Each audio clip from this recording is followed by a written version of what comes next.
আরে কোথায় যাচ্ছ? আজকে আমার হবে, কালকে আমি তোমার হব, পরে খালি মজায় মজা। কিরে একাই মজা নিবি, আমায় দিবি না? আরে দেবো তো, নে এক সাইড ধর। আরে তোমরা দুজন কি পাগল হয়ে গেছো নাকি? আমারই বাসার সামনে তোমরা দুজন মিলে আমাকে ইপটিজিং করতেছো, আমার গায়ে হাত দিতেছ। আর তোমরা না আমার পরিচিত, তোমাদের সাহস কিভাবে হলো আমার গায়ে হাত দেওয়ার? আর রাখছি রে, ইপটিজিং এর কি দেখছো? তোকে উঠাই নিয়ে কেল্লা ফতে করে দিব আজকে। তাড়াতাড়ি যাইতে হবে, একটা কাজ আছে।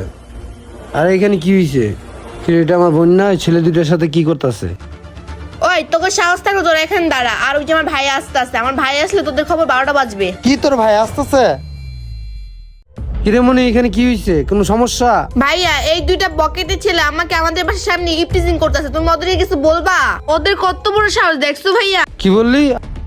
আমার বোনের সাথে ইপটিজিং? রাখেন মি, আপনার বোন বোন, আমার বোন বোন না। কি তোর বোন মানে? কি এত তাড়াতাড়ি ভুলে গেলেন? সেদিন কাজে আপনি আমার বোনকে ইপটিজিং করলেন যাওয়ার পথে। কলেজে তাড়াতাড়ি যেতে হবে আজকে।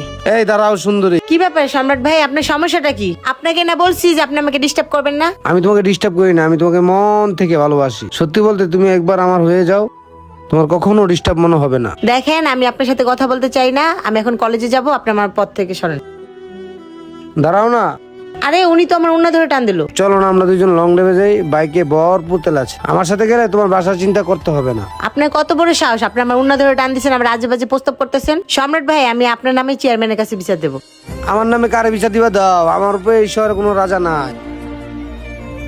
কি রে মামা, শীত করে না? সুইটার কোথায় তোর? আরে কিসের শীত, আমার যে ষোলো রক্ত গরম, এমনি 4-5টা মেরে ফাটাই ফেলাম। ভালো, কিন্তু বেশি রক্ত গরম থাকা ভালো না। আর আপু কি হয়েছে তোমার? তোমার মন খারাপ কেন? শোন, আমাদের এলাকার সম্রাট ভাই আছে না, উনি আমাকে প্রতিদিন ডিস্টার্ব করে। এই কথাটা আমি তোকে বলতে চাই নাই, কিন্তু আজকে উনি আমার উন্না ধরে টান দিছে, তাও আবার কলেজের সামনে। এই বিচারটা আমি চেয়ারম্যানকে দিতে চাইছিলাম, তার আগে তোকেই জানালাম। আরে আপু, চেয়ারম্যানের কি দরকার? আমরা আছি না, আমরা থাকতে আবার চেয়ারম্যান লাগে? হ্যাঁ আমি জানি, তোমরা যে চেয়ারম্যানের সাথে সময় দাও, এই জন্যই তোমাদেরকে বললাম। আচ্ছা আপু, টেনশন করো না, যত বড় ভাই হোক, ওর আজকে পিটাবো আমরা। আর রাগ পিটালে হবে না, ওকে একটা শিক্ষা দিতে হবে করা, বুঝতে পারছো? তাহলে আপু তুমি বাসা যাও, আমরা দেখতেছি বিষয়টা, যাও। মারামারি করার দরকার নেই, একটু বুঝাইয়া বলিস। আচ্ছা যাও, আয় চল। আর আজকে আমি আপনার বোনের সাথে ইপটিজিং করছি, আপনার গায়ে লেগে গেছে।